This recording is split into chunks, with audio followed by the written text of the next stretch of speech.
tees, watching the markets this morning, just kind of crossing back and forth over the unchanged line, as they say. Really no news driving too much activity there, but we welcome to the program Mississippi's Secretary of State, Michael Watson. Mr. Secretary, busy but seemingly uneventful weeks. Well, you like it, honestly, That's exactly uneventful, right. as we went to the polls to cast our ballots in the primaries in Mississippi. Yeah, so proud of Kyle Kirkpatrick and our team at the office. Did a phenomenal job. And like any other election, you're going to have some issues here and there. There were some precincts that opened late and some folks ran out of ballots and a few smaller things like that. But overall, a fantastic election day in Mississippi. So really proud of the hard work of our circuit clerks, commissioners, and thank the Lord for all of our poll workers. Yeah, it's kind of a thankless job for sure.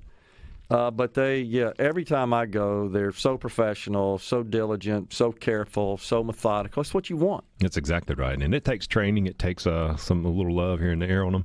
But we were really fortunate this past year to get an increase for their pay. Okay. And the second thing that really has helped them, you remember in 20 when we said basically absentee ballots will be processed at the courthouse, so it won't go back out to the precinct. So that saved them probably a couple hours at the end of the day from a long day already. So really excited about that, and hopefully we'll see some more coming out toward the polls in the future.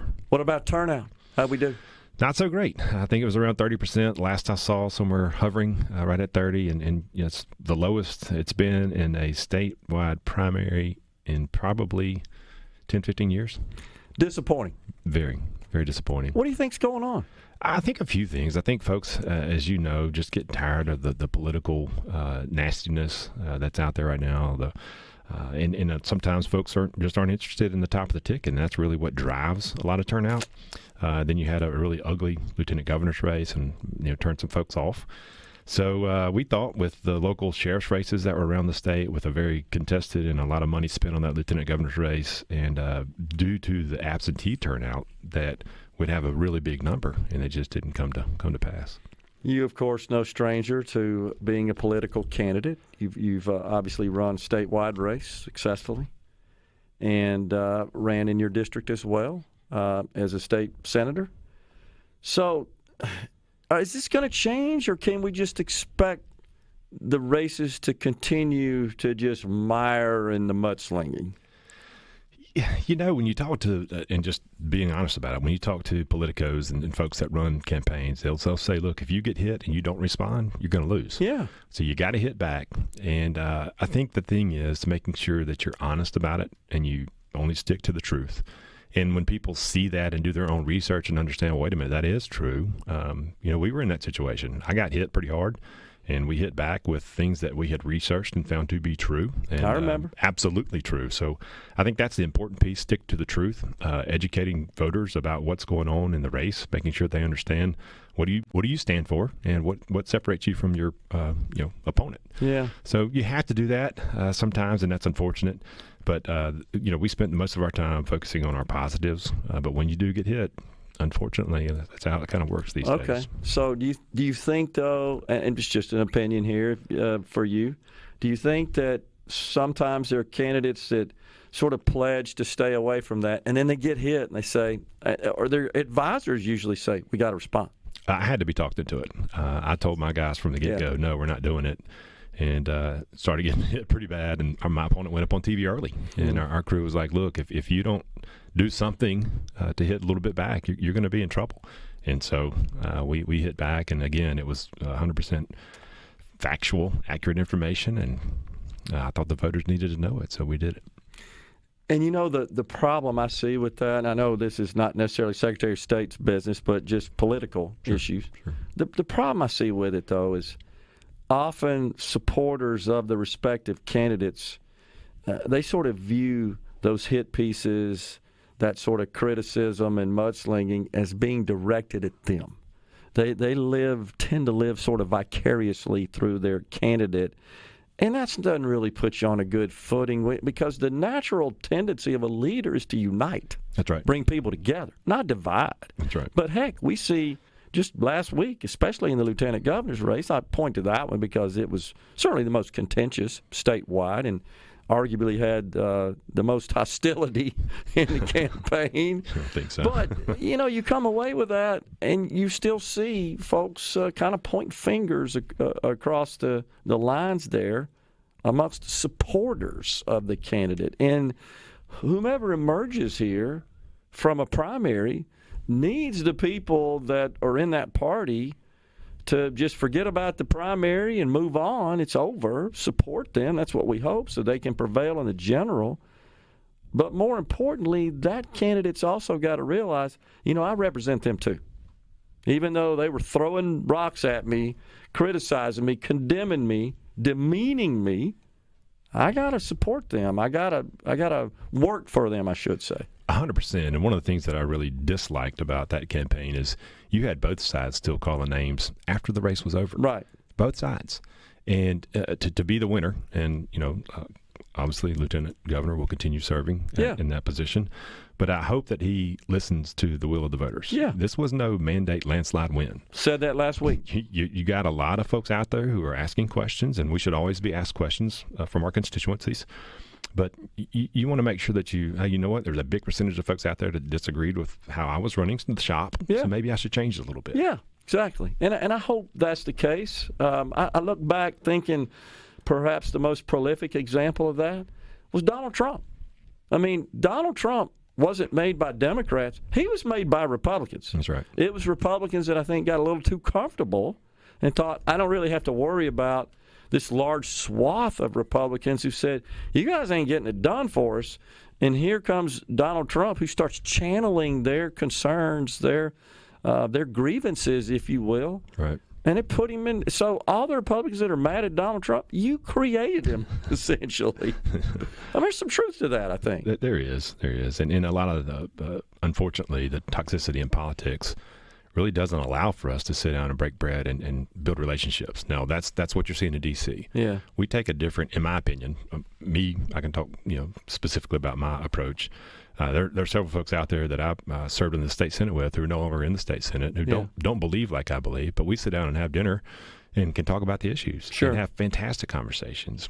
We have so many similarities that we can work together on more probably than we disagree with, but we just tend to stick on the ones we disagree with. That's what the voters want to hear about. Yeah. And what are the ugly things that we can call names and yell at each other about? Yeah. And unfortunately, that takes too much time from doing the real work. No doubt about it. So give us so we had a question. You responded to me. You heard us in the green room about the signage.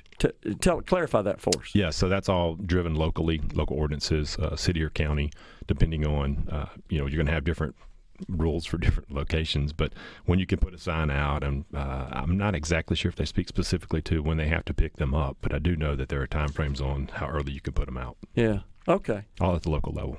And I believe, and I guess that would be up to the local jurisdiction as to what those timeframes are. That's right. For removal, and then any fines that would be assessed if you didn't comply with that. So code enforcement would be the ones going out and making sure that folks are following those local ordinances. Okay. But my experience is candidates are pretty good about that. I mean, I think there's some laggards, and maybe they don't remember everywhere signs were put up. And the other thing is, of course, a lot of folks grab signs at events and stuff, and they put them up, and then they just don't go out and take them down. That's right. I remember in the state senate, I would go the day after typically and try to get those signs up because people, I get it. They don't want to see those signs out there. So, but different folks, different strokes. More difficult process for statewide candidates, of course, because it's all corners of the state. However, most statewide candidates do have someone who manages for them, who chairs their effort in the county. Well, we had that. We had GPS coordinates on all of our big signs, so we could go and pick them up and know where they were. Well, that's interesting. I didn't know that, but it makes total sense. Oh. Yeah, because you put so many out over a period of time, unless you're making some sort of record of that, charting that, you wouldn't know. It's funny. 9 times out of 10, it's probably me putting the sign up. So I take a picture of it and mark my location and send it to our guy, and he'd put it in the database. Yeah, makes total sense. Okay, well, I'm glad you clarified that. We got a break right here, but you can hang around with us, can't you? I got some time. Okay. We got Secretary of State Michael Watson in the Element Well studio. We are coming right back. Studio. We got a text here just following up on the last segment. This is from Fred Pitts in Tupelo. Says each city has ordinances, like Secretary said, regarding campaign signs. Tupelo is 2 weeks after Election Day. Penalties can be issued, rarely are, but should be. So just building on what you told us, it's all governed at the local level. Makes total sense. All right, so besides elections, a huge part of your responsibility as a Secretary of State, we got public lands. And, I remember when you were running in 19, and full disclosure, we had a little event for you at the house. Don't mind saying that. I thought it was a really good event, it was by the way. That was fun. Thank you. And I remember that when you were speaking on the campaign trail, you did a good job of explaining what Secretary of State does, because it's kind of a black box, let's be honest. It's not a lawmaking entity. Right. It does discharge laws. It is responsible for that. But as I recall, you always talked about 3 major areas, right? That's exactly right. Elections, public lands, and business services. Yeah. So still remember. Stuck with me. Well done. So, by the way, if my daughter's listening, she better have that memorized. Absolutely. She works for the Secretary of State. Top of mind. So let's talk about public lands. Yeah, it's the Tidelands situation on Mississippi's Gulf Coast. It's a big one, and I want to go back really quickly to what you just said a few minutes ago, that the listener called in and said too many times that law is just not enforced. Right. How many laws are on the books that we don't enforce? Good point. That's unfortunate. Good point. So many people talk about, well, we need a new law for this. Well, you know what? We got laws. We just don't enforce them. It's a good point. Yep. We'll follow up on that. But Tidelands, very important and really cool for me to be at the Secretary of State's office to oversee Tidelands as the trustee, because I grew up there. And I think a lot of times folks on the coast tend to see government centered in Jackson, but I need to just remind them, what, I grew up there, I fished there, I went to the beach, I did all my life and really understand Tidelands. And so for folks that are out there listening that don't really understand Tidelands, basically kind of 3 things to talk about. Number one, Tidelands is basically when the tide, things that are subject to the tidal flow, the ebb and flow of the tide. These are the lands that come up and down. The water comes up and down and covers that. That's the Tidelands itself. And you have water bottoms that are clearly under the water. And then you have fast lands. So that's lands that basically are built on the water bottoms, so land is above the water. So that's called fast lands. So that's what makes up Tidelands. So basically, back in 1989, the legislature passed the Tidelands Act. And basically says, the Secretary of State is the trustee of the Tidelands. It's public trust. The state owns the land. Now, Tidelands are only on the coast, so that's an important piece, but the entire state owns them. So somebody from Belmont has just as much right to those Tidelands, to enjoy those Tidelands, as somebody from Biloxi. And sometimes that's the rub on the coast, where we kind of get, this is the coast, this is the water, this is us, we're coasties. And we tend to sometimes forget the whole state owns that. Those are state-owned lands.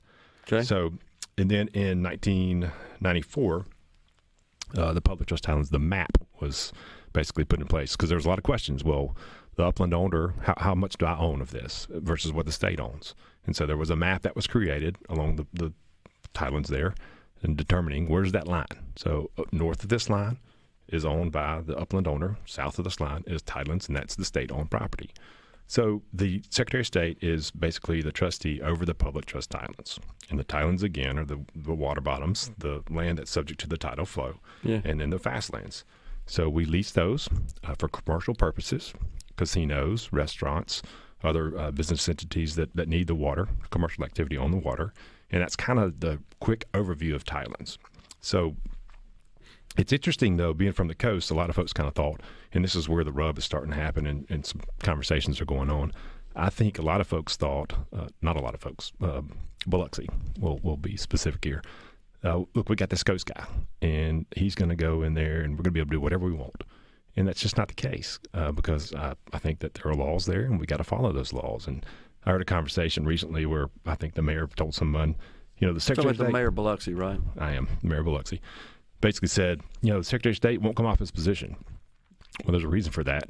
I'm a former legislator, and when the legislature says, here's the law, I respect that and I follow it. I can't come off of that position. So there are things that we can negotiate, and we try, but sometimes it's their way or the highway, and I can't really negotiate with that. So that's where the rub has kind of come in lately. There's been several lawsuits over the past few years, and so RW Development is one of the latest ones, and basically there's some issues and questions about Tidelands and what the law says. So I think at the end of the day, we're going to have the legislature come in and either redo Tidelands itself or speak specifically to some of these issues. So it's been a big one of late, and you've seen some of the news out there about it. So is it fair to say, Mr. Secretary, that you believe that you are following the law? You are bound to do so, of course, as the Secretary of State, and that the issue is if there's a desired change, that needs to come by changing the law through statute. That's exactly right. And one of the things that has really been made public of late, again, back to Biloxi, they talk about they generate 80-something% of all Tidelands dollars. Sure. But those Tidelands dollars are spread across the entire coast. And they say, well, all that money should come back to us. That's not the Secretary of State. Those dollars are appropriated by the legislature. And so that's the key point there. If you want that to change, then you need to change the statute. Yeah. I can't do that unilaterally. Right. So that goes before the legislature. Now, key point there, Senator Tommy Collette, way back when all of this came into place, basically cut a deal with all the coastal legislators. Look, to have this happen, we're going to need all of us on the same page.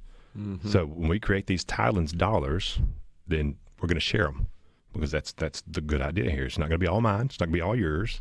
So Jackson, Harrison, Hancock, we're going to share all these dollars for public access, for to better the communities. And that was the deal that was cut. And so that went into law. And now Biloxi has this big issue about, well, we want all those monies back now. So interesting. Again, that's not me. I can't control that. That's the legislature. Okay. So your point is you're upholding the law as it is currently on the books. And if there's a desire to amend that needs to happen in the legislature. That's right. They hand that to you, and then you'll have to abide by that, enforce that. I respect the law as written. Yeah, sure. And with a legislative background, you get that. So, and it's possible that the law needs changing. I mean, that's a very debatable issue. It's interesting, again, being from the coast. I think as a legislator, when I was in the state Senate, I could see Biloxi's argument just from coast perspective. Sure. But when you change and you go to the Secretary of State's office and you have this really new view of the entire state, and you understand what the law actually says, it's really hard to argue against it. Yeah. Those are the state's lands. Makes sense. They aren't Biloxi's. They aren't Pascagoula's. They aren't Bay St. Louis's. The state owns those lands. Yeah. Might more directly impact the residents that are adjacent to those lands. I mean, I think you could make that assessment. But still, though, they're assets of the state, the entire state. That's right. That's right. And it builds probably about $10 million a year. Okay. And those $10 million are then, again, appropriated by the legislature back to the lower three counties on the coast. Okay. And they are for public access. So you see the boardwalks that have been being built they are phenomenal. They are. And that's where folks can come down from North Mississippi or anywhere else and really experience the beauty of the coast. Boat ramps, things like that are access. And then DMR gets a big portion of those dollars that matches federal funds that are drawn down to run their agency. So it's a lot of complex issues. It's not easy. It's tough to understand all of Tidelands, but just wanted to make sure that everybody kind of had a general understanding of where the issues are right now. Gotcha. Thanks for clarifying that. What else is going on at Secretary of State's office? What are you focused on these days? Well, so today is a really big day for us. We've got our 67 ambassadors, our high school seniors in town, for our first in-person meeting with them. And it's basically a program that does three things. Number one, teaches them about elections, how do elections work in Mississippi. And then we teach them how to do voter registration drives in their schools. Number two, it's about basically government in whole. What is government? How does it work here in Mississippi? So giving them an understanding of the entire process. Yeah. These are all really smart, superstar kids, and they're going to be leading the state at some point in time. So giving them that understanding is really important. And then number three really is a mentorship type. Building relationships with them. A perfect example, today we got C-Spire coming in to do lunch. Okay. So C-Spire is going to be talking to them about, hey, here are the careers you could have right here in Mississippi. You don't have to leave. Here are the cool things that you could do with our company. Chevron's going to be our next one. So we're getting them really introduced to the great things that are happening in our state to remind them you don't have to leave to have a great career. Yeah. So building those relationships with them are really important. But that's today. So really excited about that, to get with them this afternoon and spend some time getting to build that relationship. Is this something that the Secretary of State's office has done historically, or is this kind of a new program? It's not. It's brand new. We started this last year was our first year. We had 56 high school seniors last year, 67 this year, and it really came out of a couple of years ago. I'm sorry, running real quick. Yeah. Out of Girl State, basically. Oh, okay. The 8 Girl State leaders. Yeah. I thought, well, why can't we expand this and bring more children in? And they're coming to the Capitol. Yeah. And for many of us, probably first time they've been in there. That's right. That's awesome. Yeah. It's a really cool program. Yeah, it's a really neat program. Mr. Secretary, always good to see you, sir. Appreciate you coming in. Thank you. Yeah, we'll See you talk next soon. time. We're coming right back in the Element Well studio. Half an hour left. Stay with us.